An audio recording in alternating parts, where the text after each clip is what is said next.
Hello everybody and welcome back to my stock channel. This is James with a stock review update on Block Inc.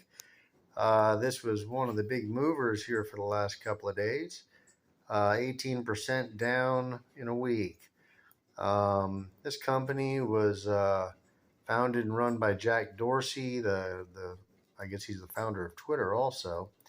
This guy really gets around. Now Block Inc. owns Weebly.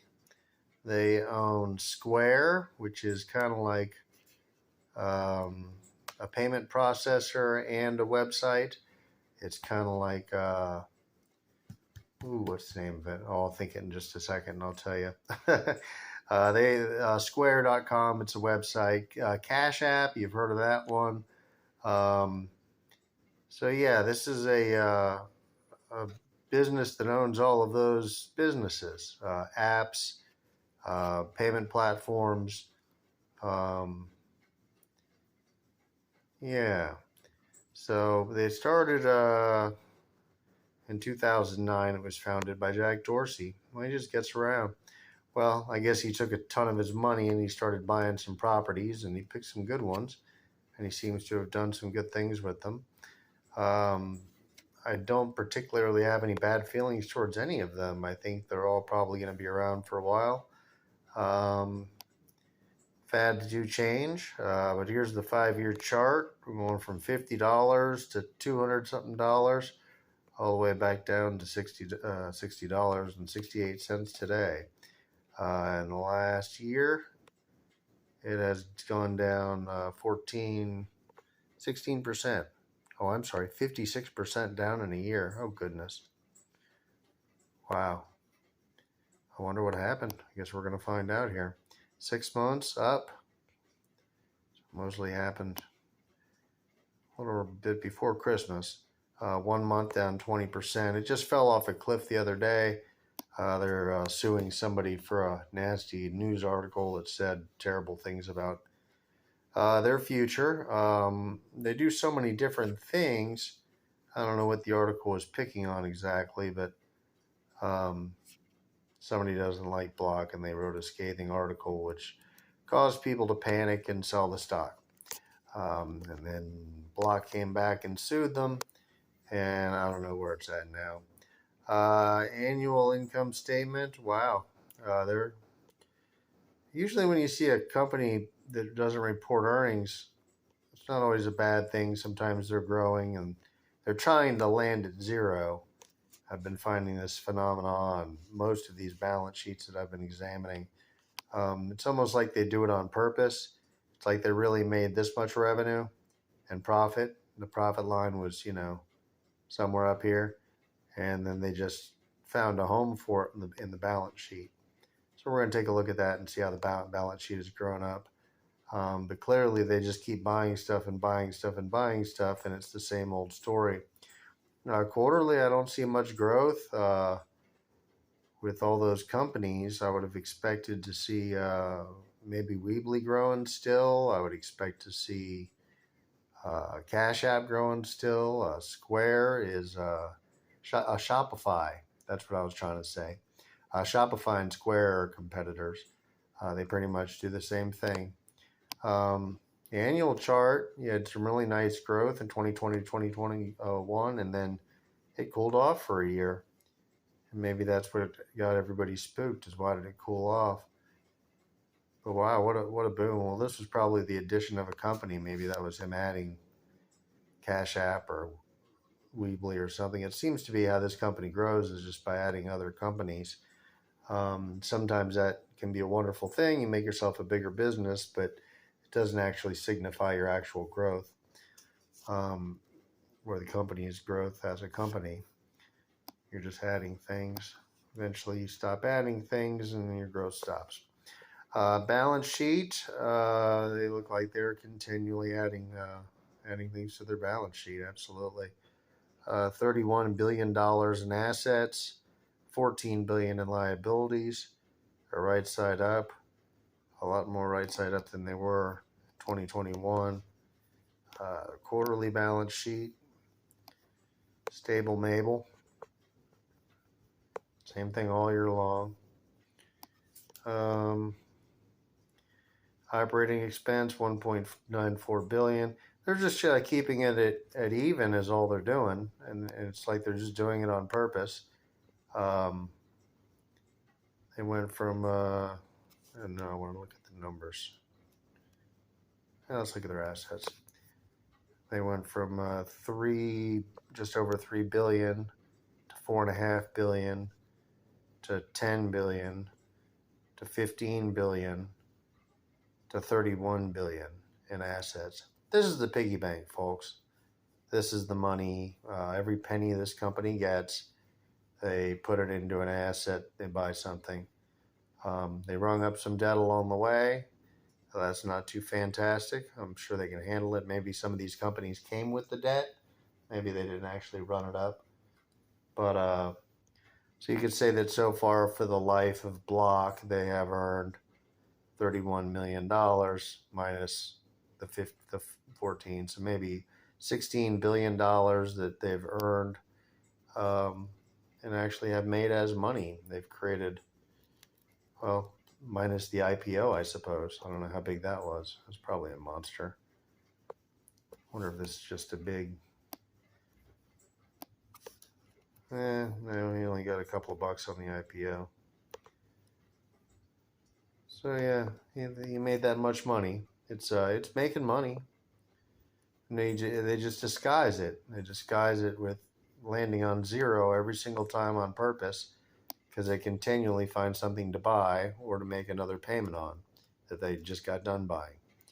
So the money keeps vanishing, and they won't show a profit to their shareholders until Jack Dorsey is satisfied with the company, I guess. Then maybe he'll show us some earnings.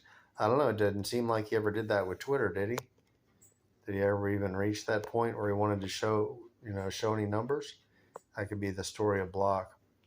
It's just the business plan. He wants to make it 100 billion, then he wants to make it 200 billion, then he wants to say, "Ha ha, Mark Zuckerberg, I win," and he will, I guess, if he gets it to that level. But cash, $5.63 billion. They have an awful lot of money. They could go buy something else huge tomorrow. 14 billion in liabilities. They could pay off all of their debt tomorrow. 602 million shares outstanding. $60 a share.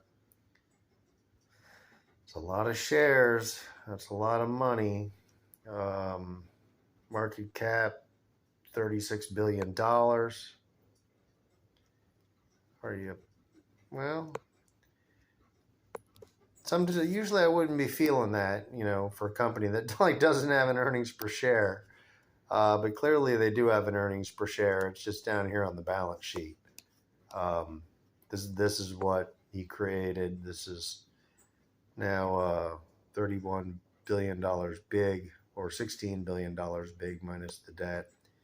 You got to factor that in. So he's created $16 billion.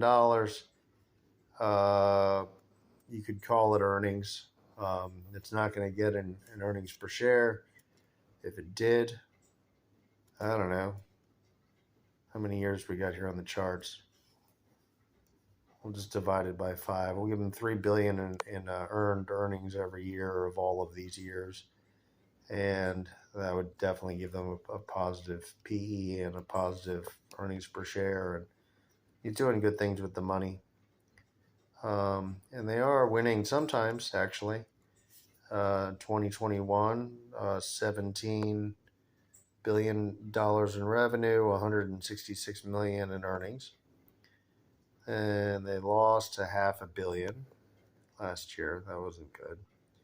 $213 million gain of 300. He was conscious of putting up positive numbers. I think he puts up positive numbers. He wants to have the positive earnings per share and the benefits that come of not being a losing company. 166 million.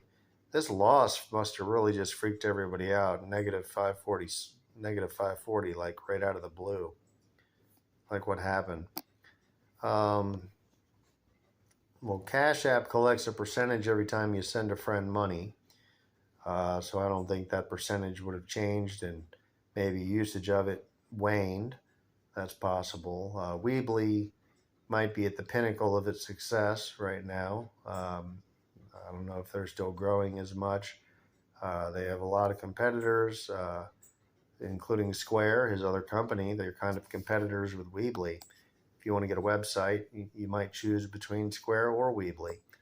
So he kind of owns two web hosting companies. One's kind of more got a Shopify feel to it.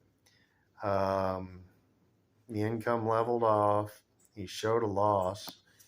There were a big new asset added, probably from the 2021 money, or maybe he bought it with the 2022 money during the year. That's probably him just adding another property. I don't know. How do y'all feel about this? Leave it in the comments below. These companies, if they were ad revenue based, kind of like Twitter and stuff, then I would say, I don't know, these could be some flaky ass companies. But he's got some good ones. He's got Square as a subscription web host. People pay $30 to $50 a month to be a member of Square, and they use it as the checkout for their website and for their website. It's kind of like Shopify. It's a really good customer to have, and they have a shit ton of customers. Cash App has a shit ton of users, and they like to use Cash App. I know people think Zelle is something, but Zelle is not Cash App. Zelle is just kind of a link to your own checking account app. Mine forces me to go to Wells Fargo app and complete the transaction. I'm like, well, I thought Zelle would be more like a Cash App, but no. And what was the other big one? Square, Cash App, Weebly. Yeah, Weebly gives away free web hosting, and if you want to turn it into a professional website with a good domain name, you have to sign up for the hosting. It's like $8 to $10 a month. A lot of customers coming and going. Very strong revenue base, very regular, consistent income. I don't. If a lot of businesses close during the recession, a lot less people will need their websites. They will cancel them. But a lot of people, if they're unemployed, they might start businesses and need a website. But people will be tighter on how they get them and how they accomplish them, and they might not pay the premium price for it. Weebly's on the low end. Square's more of on the high end. Yeah, I don't know. Let's look at the 1 year again. Gosh, 56% down in a year. What is everybody not liking, I wonder? It must be just news. This latest news was really destructive. 15%. Is that what that is? Yeah, he made the short report from some Hindenburg guy, and then he sued the Hindenburg guy for writing a bad article. Kind of trying to act like this place is going out of business. No, Square, Cash App, Weebly, they're not going out of business. I strongly disagree with that. So I don't see the revenue falling. Do you? Let's see. No. I mean, this is going right up through December of 2022. This is just stable Mabel. This is not a company that's going out of business. They keep pouring money into their balance sheet. They don't seem, well, yeah, I mean, they just poured a ton onto their balance sheet. That's what that $550 million went, this loss. I don't think there's a real loss. This is them buying something and using some of their cash with it and landing at zero at the same time. And there it is. There's the thing they bought to bring them up to $31 billion in assets. So yeah, I don't see a problem. I don't. Maybe a bad outlook for the future. In a recession, people are still going to use Cash App. They're still going to use Weebly. They're still going to use Square. These are not advertising modeled businesses. Yeah, I don't know. I like this one for that purpose. I'm not saying it's a good price. I don't know. If you count the assets as earnings, then yeah, it's probably a great price. But they're not going to show you any earnings. Not yet. Not for a while. Right now, it's like $1 earnings per share. Let me see.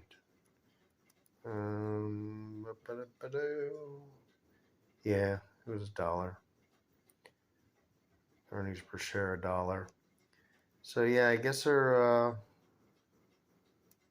don't know. I'd give them like $30, $40, $50 maybe. I don't know if I'd give them $60 with $1 earnings per share. But you also have to consider the asset savings account that they've put together. That's another $4 billion a year in earnings that you could just add on to every one of those years. So to say it's worth $60 is probably a low estimate, $60, because those assets are money that they earned. They spent it on something good so they could earn more money. And I can see it. It's like having a house that's paid for that's, $30 billion, and the business bought the house and didn't report it on the earnings report, but they got the house, or they got the office building, or it's paid for, or it's an asset. So, and it's a money earning asset.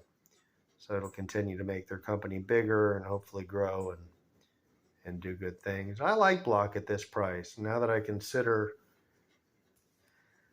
how, let me see the numbers really quick.